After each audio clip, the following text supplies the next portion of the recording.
Brandon. Nice to see you, Howard. How are you doing? I'm a little I'm under the weather, so you have to forgive me. I'm sorry to hear that, but congratulations on the movie. It's great. A great way to start the year. It's the first film of the year the first film I've seen this year. So congratulations on that.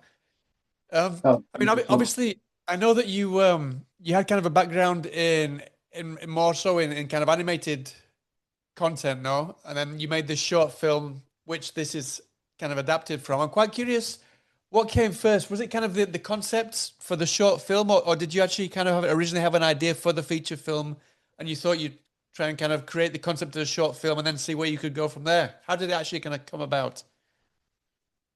Yes, I shot the short film first as sort of a proof of concept to see Right. if it could sustain a feature. And I essentially my agents and managers sent the short film around, and it got picked up by Appian Way, which was great. They're just a fantastic team to work with. Yeah, and from there we developed the script, the screenplay, which went through some different versions, mostly just refining it and tightening it up, and that took a few months. But really, the whole thing came together very, very quickly. Uh-huh. And what would you say was kind of the specific kind of light bulb moment that you realized that this was kind of this concept could work as kind of a feature film? Was there any specific kind of themes that you touched there, or the actual concept itself that kind of led itself to you kind of realize that you could kind of create this hour and a half long version of that concept? Yeah, it really sort of evolved as it went. Initially when I shot the short, I didn't even really necessarily think of it as being, it would become a feature. It was really sort of a proof of concept for just myself as a director, and also I had a few other features already written that I was hoping to sort of launch, and now I actually have producers for those films as Oh, really? well.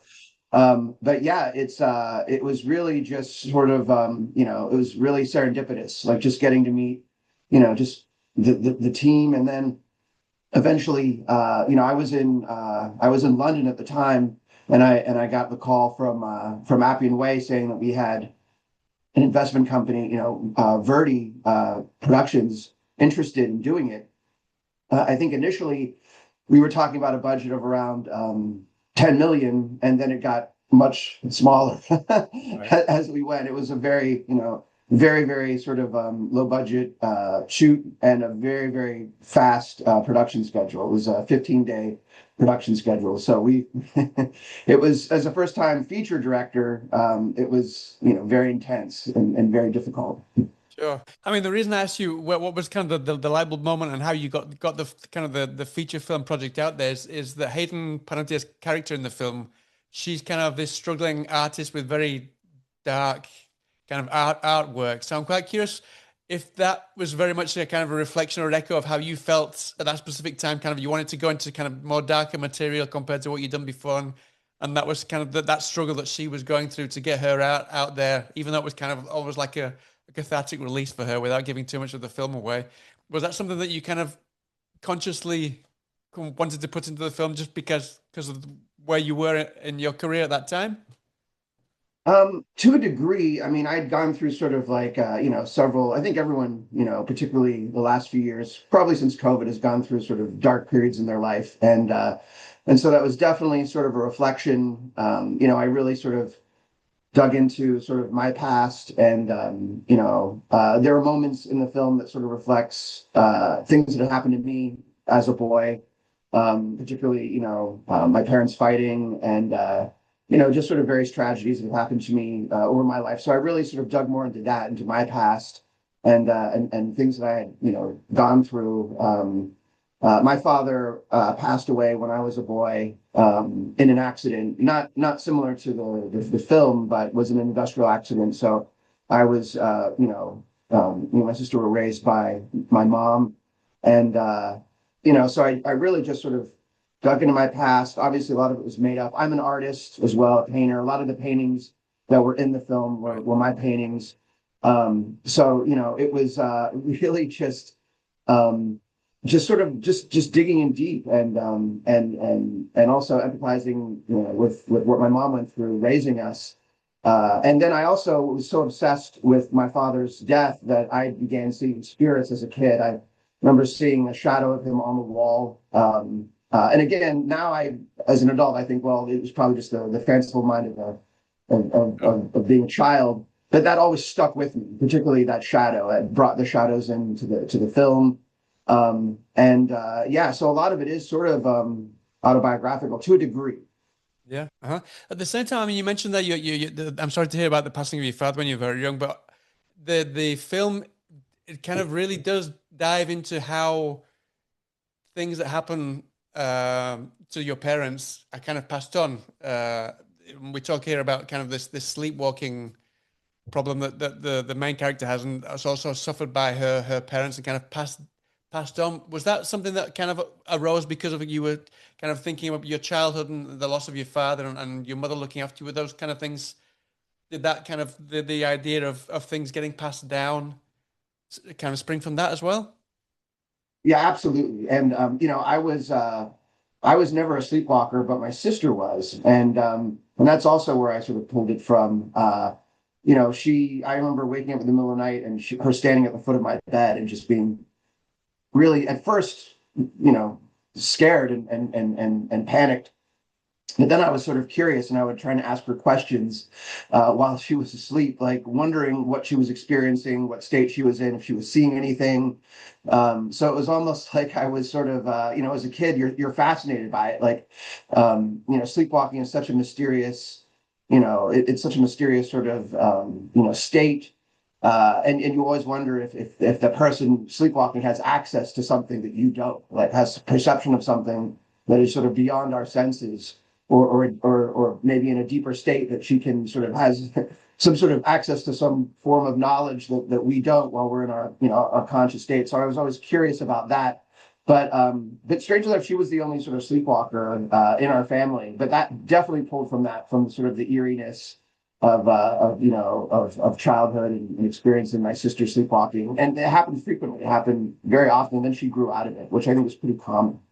Yeah, and then also, I mean, I don't obviously I don't want to give too much away about the film itself, but there's certain moments where the characters talk about ways of controlling themselves during sleep, like counting their fingers and these kind of things.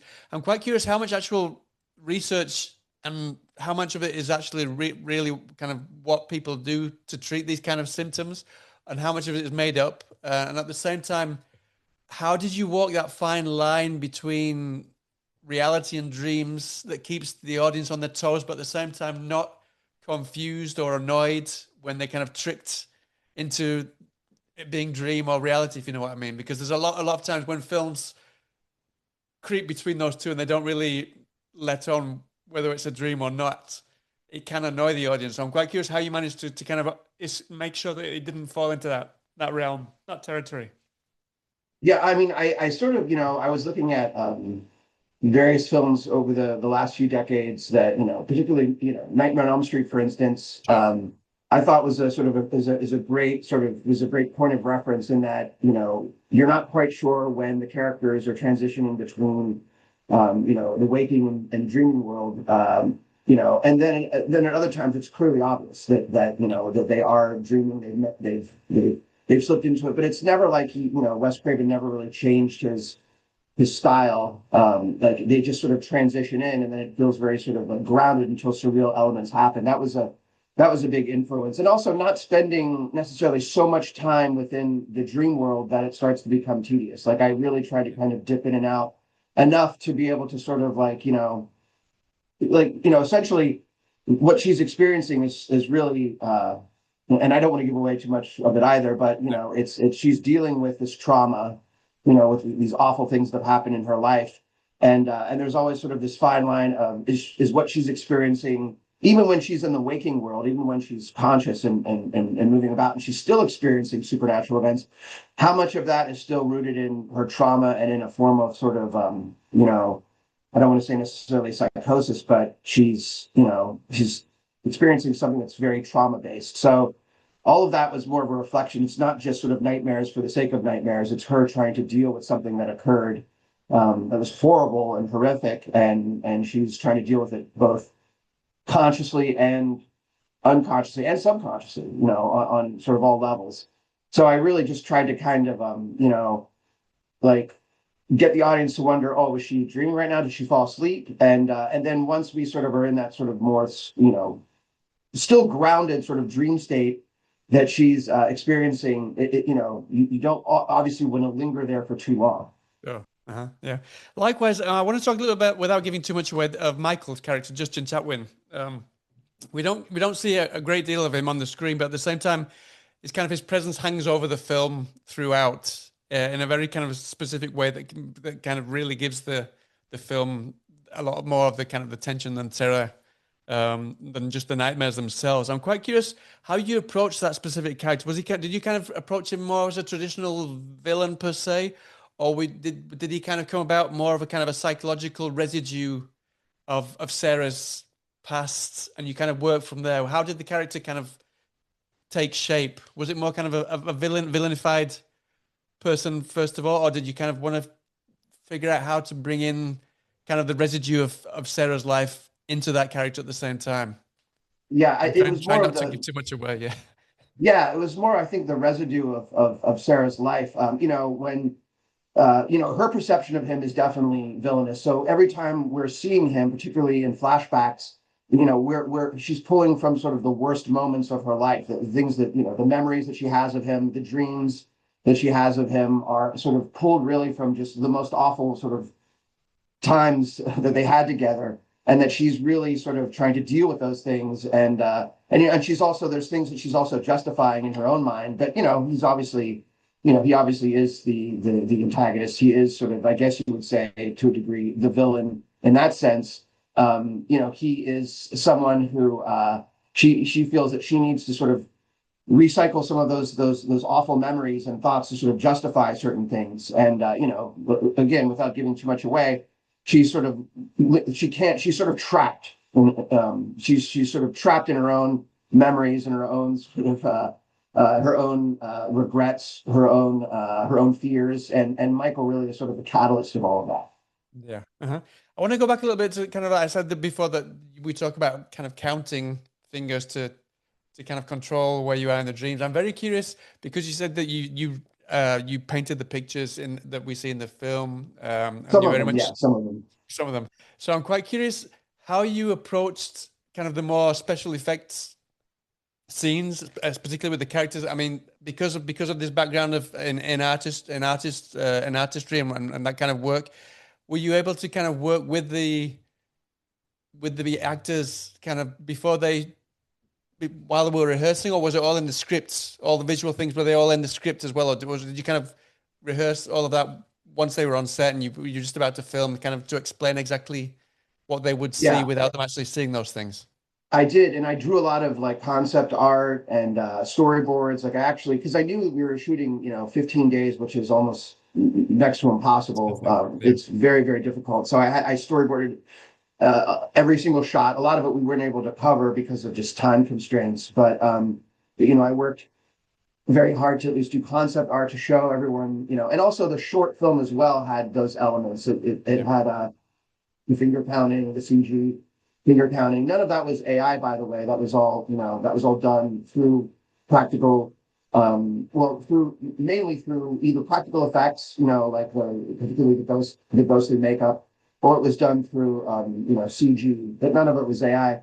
But yeah, it was mostly, we had a lot of I had a lot of concept art drawn. I was able to at least walk them through, and we didn't really even have much time to rehearse. It was more like just go, go, go. Like sometimes we would even just shoot our rehearsals just to have extra coverage.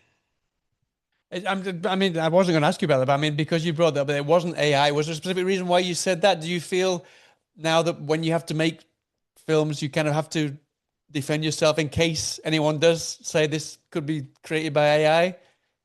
I mean, I only bring it up because like typically like AI is like or at least a year ago. Now AI is so close to perfect. It's kind of Yeah. it's extremely frightening. But typically like AI had a hard time rendering fingers or figuring out how many fingers were on a hand. So I just wanted to make that clear. We didn't use any AI for Yeah. those shots particularly. We did use CG artists. But yeah, it was everything was mapped out to the best that we could. And I brought in a lot of art, things that I had rendered, things I had some friends also work on. It was a very sort of a group effort. But yeah, it was just it was a great production, really fun, very intense, very Sure. exhausting, but yeah. Uh-huh.